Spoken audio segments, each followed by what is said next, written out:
होलिया में हमारा ने करी हाँ उदास के तोरा पकड़े ही हम विश्वास के हेगे जब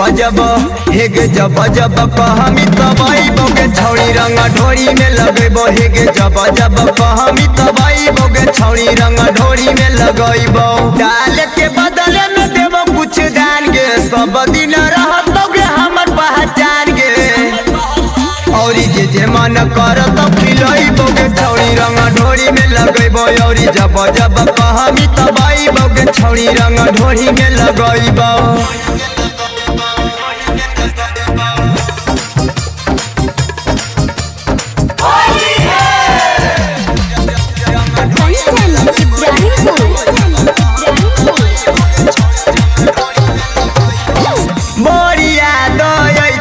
छौड़ी लगाव रंग होलिया में लाल पियर रंगवा लगइबो छौड़ी दुनु गलिया में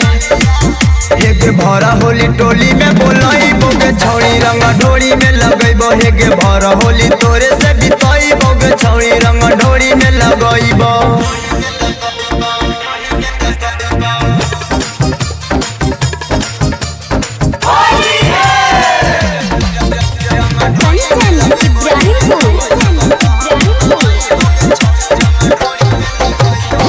चढ़ते फागुनवा में सब कैले ही तैयारी गे